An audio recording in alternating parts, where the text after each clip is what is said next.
We had 47 showings in 4 days, 7 offers over list, and we sold in 4 days 5 to 6% over list. So I remember when we didn't have experience selling a house. We had been in our house our whole life, basically. I was desperate for any advice or tips or information I could get on the sales process. And of course, I consulted YouTube and I saw lots of videos, great videos from home stagers to real estate agents and brokers to even appraisers on how they do the appraisal process. But I really didn't see many videos from sellers, people that had actually gone through the process and how it went for them. If you're planning on selling your home, then maybe this will really be helpful to you. I know every situation is different. And if you're a buyer, it might be interesting to get the seller's perspective, to actually see what a seller goes through and what their perspective on different things are. I just posted a video about how happy my husband and I are to be retired at home. Ironically, though, this video is about the process of selling our family home, because the home that we live in right now or today is not our family home that we raised our kids in. I thought maybe I'd break this down into a series of 6 shorter videos. The first one being why we decided to sell right away in our retirement, make it the very first thing we actually did. In a subsequent video, I'll do the preparation steps that we went through to sell, what made the list for renovation and maintenance and what didn't make the cut and how we made those decisions. How we came up with a budget and a schedule, because you certainly don't want to over improve and not be able to get your money out. The next video will be on the listing process, how we found a real estate agent. That's an interesting story. How we set our list price. Oh my gosh, there's so much stress about that, because your home is one of your biggest investments, and particularly for retirement. And you really don't want to lose money if you can help it. Listing your home, you want to get what you can out of it, but you also don't want it to sit on the market for months and months and months and you're stuck in this limbo because your house is overpriced. So setting the list price was really difficult. And in that same video, I'll talk about disclosures, or how we handled the disclosure process. And the next video will be about the sales process and timeline. How we chose to do it. Things like, did we do an open house? What the showing process was like. I think everybody dreads that, having people come into your home at different times and walk through your home. It's very disruptive. It feels a little bit like an invasion of privacy. So it takes a bit of a mindset shift to deal with that. And our showing process, I'll go over what that looked like and felt like. And then, our timeline, how long did we stay active? How long did we accept offers? When did we close out the offer period and look at the offers we had? And then I'm okay with actually showing the offers that we got. We got 7 written offers, all over list. And for you buyers out there, I'll walk through how we read each one of those offers and how we went through the decision process of picking one. And spoiler alert, we did not pick the highest bidder. So there were other factors to consider. And the last video that I'll do is on the period after you've accepted an offer, because it's an interesting part of the process. You've accepted an offer, now what? There's a rather lengthy process that goes on. They call it the escrow period, where the deal isn't done. And I'll just walk through that process, and then at the end, the outcome. What did we learn? What did we wish we knew going in? Did we have any regret? Okay, before I transition this video to why we sold our family home and actually bought a second home, I'd love to hear from you. I'd love to know if you have any comments, if you've had any recent experience selling your home and how that went. Our original plan for retirement was to really just, we had no real plan. We were waiting for our kids to graduate from college and get jobs. And really everything was on hold until that happened. And we liked having our kids at home. We actually encouraged them to stay and live with us and save money for as long as they possibly could. But then once our kids did graduate, we originally thought we would just keep the house for about 10 years and maybe we would buy a small condo on the beach somewhere. We have a beach that we're really fond of where we've taken our kids for summer vacations, and I think we thought, you remember that show, Buying the Beach? That's what really got us started thinking about it, because that show really highlighted some really affordable condominiums on the beach, and I think we thought that's what we'd do. We'd just hold on to our house, and we would buy a condo on the beach, and we would have a getaway place, and we would be able to be home when we were away from home. So that was our plan. About 2 or 3 years before retirement, though, things changed, and I pretty much had a midlife crisis. So I'll just quickly go through that. It was the pandemic, so a lot of people had a lot of stress during the pandemic. Both of us still had 2 to 3 more years to work. And within a span of 11 months, we lost 3 parents. Both of our kids graduated from college, and our daughter moved out and got married fairly quickly, soon after she got moved out.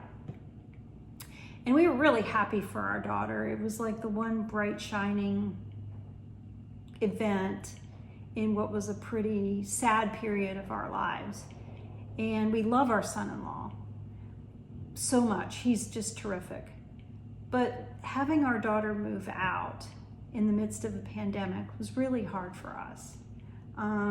It's hard when your first child moves out, but it was so quick, it was unexpected in some way, and unceremonial, because it was in the middle of a pandemic. And so she wanted to, stay at home, safe at home with her the love of her life. And I understood that. But it was the last 2 years of our work. We both were under a lot of stress. We were grieving really terribly for our parents. And I just kind of fell apart. It started to feel like, a little bit like the world was dropping out. Things were changing so fast and so scary, and it was loss. And I just needed a lifeline. I needed something to distract me from everything that was going on, something positive to hold on to. And retirement was on my mind. It was absolutely in the forefront of my mind. It was the last 2 years of work, and I was starting to really think about retirement, especially since both kids had graduated from college. And I started looking at Zillow at listings of condominiums. And then my daughter and her new husband I don't even think they were married yet. They got 2 really beautiful golden retriever dogs. And I realized that a condominium on the beach sounded great, except the only one we could afford was a very small one. And it wouldn't accommodate the kids, and they wouldn't let the dogs go there. And so I started to really rethink what we could do for the same amount of money that a condo on the beach would cost. And so I started looking at home sales, and it turned out that I found a home that was just perfect. And because it was the pandemic, it was underpriced, and we were able to get it for the same amount of money as a condo. It was 30 minutes from the beach, unfortunately, but that's still close enough to go every day if you want. And so the model in my mind shifted, and I really got excited about it. And my husband, he was not very excited about it. He wasn't ready. He wanted to wait until we both retired and look for the property. But I just knew that this was kind of too good to be true, that it was priced really well, and it was going to be a good investment. It was actually a very difficult style of house to find. It was perfect for having the kids there with the dogs. So anyway, I definitely pressured a little bit my husband into it, but he got on board and we bought the house. And now, unfortunately though, we had 2 houses, and that was not part of the original plan. So I mentioned that my daughter moved out, got married and moved out, but our son was still with us. And thank goodness, because I think if they had both left at the same time, I literally would have had to be institutionalized. So it was a bright spot in our day having him at home with us, and we really wanted him to stay. But I think my husband retired in 1 month, and then the next month my son said, I want to move out, I want my own place. And we didn't want him to leave. We tried really hard to talk him into staying.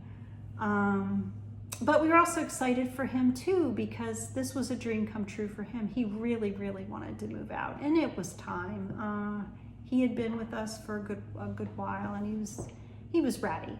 So with a happy heart, we helped him move into his cute little apartment. But then we would come back to the house, and it just felt sad and empty.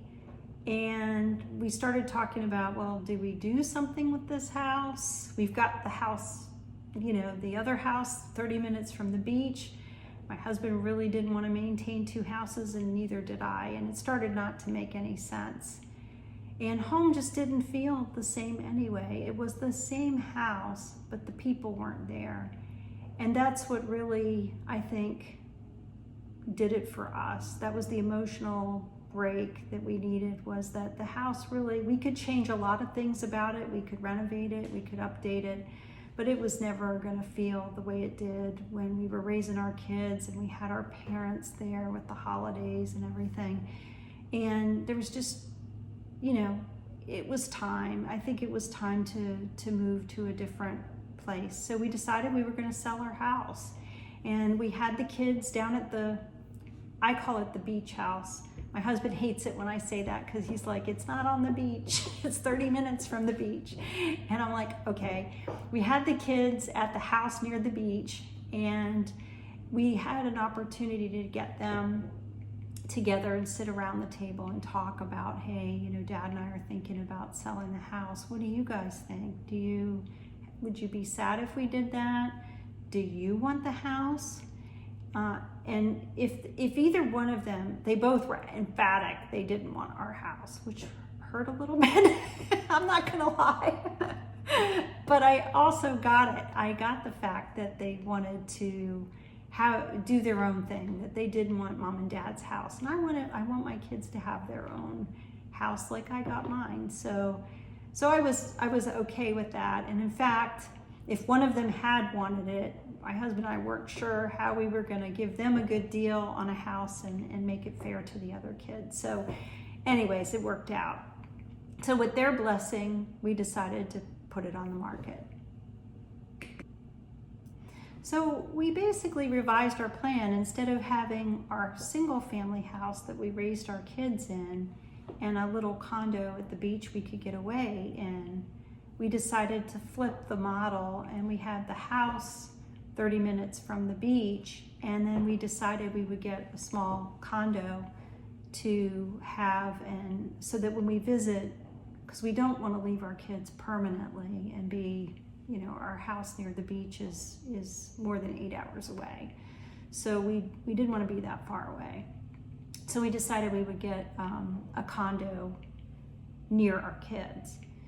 And the house that we bought at the beach is handicap friendly. So we have bedrooms and bathrooms on 1 floor, and the condominium that we wanted to buy would be the same way. It would be very handicap friendly. So we could age in place in either location and be just fine. And our single family house wasn't suitable to age in place. It was a 1990s colonial. All the bedrooms and bathrooms were upstairs. And yes, we could have put in like a stair lift or something like that, but the stairway configuration wasn't quite amenable to that, and so it would have been difficult. So we decided that we would go ahead and sell the house and end up in the end mortgage free with 2 properties of lesser value than our house and less maintenance to do, and have flexibility in our later years, whether we were at the house near the beach or whether we were near our kids. Since we knew we were going to sell eventually, let's just get it done, is basically our philosophy. When you get in your late 50s, it's hard to say what's going to happen. You know, you can get sick. In general, just by happenstance, the macroeconomic factors, I think they call them, just happened to be good. It happened to be a good time to sell in 2024. The interest rates were creeping up, and while that was starting to put a little pressure on us to say, gosh, if interest rates keep climbing, how's that going to affect resale and resale value?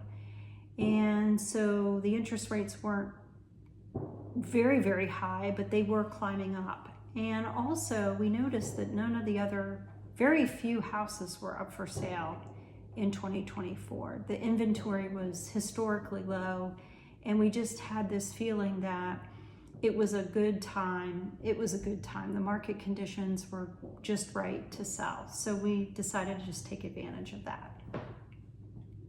We had some practical considerations too. We had replaced the roof and the HVAC system with really high quality materials about 9 years prior.